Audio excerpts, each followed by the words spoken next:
I thought I had found my forever, a man who loved me beyond wealth or beauty. But soon, I realized he didn't marry me for love, he married me for my bank account. What he didn't know was that karma always collects its debts one way or another. My name is Sarah, and this is the story of how love blinded me and how betrayal opened my eyes. When I met Daniel, he was everything a woman could ask for: charming, polite, and attentive. We met at a charity event my father hosted. I still remember the way he looked at me that night, as if I was the only woman in the room. For someone who'd grown up in a world where people saw me as the rich man's daughter, his attention felt different. Real. We dated for 8 months. He'd send me flowers, write me letters, and surprise me with little gestures that melted my heart. My friends warned me, "Sarah, he's too perfect," but I didn't listen. Love makes you see only what you want to see. When he proposed, it felt like a fairy tale. My parents were skeptical, but I was stubborn.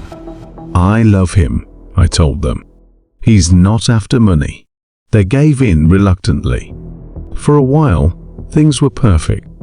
We moved into a beautiful house, and Daniel quit his job, saying he wanted to start his own business.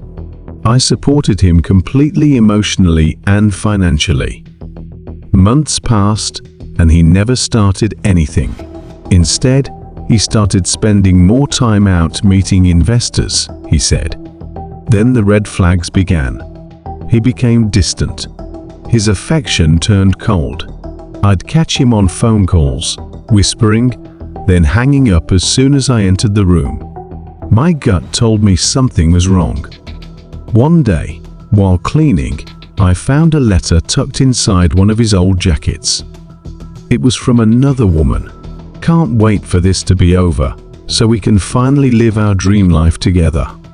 My hands shook as I read it again and again. My world collapsed.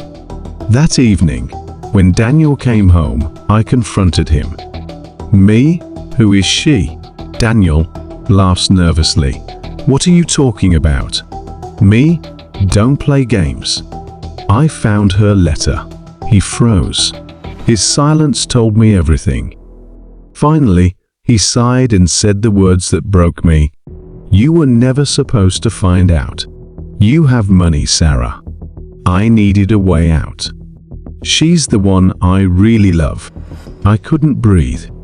The man I trusted, the man I fought for, was using me as a bank account. I didn't cry that night. I just stared at the wall until morning. The next day, I called my lawyer.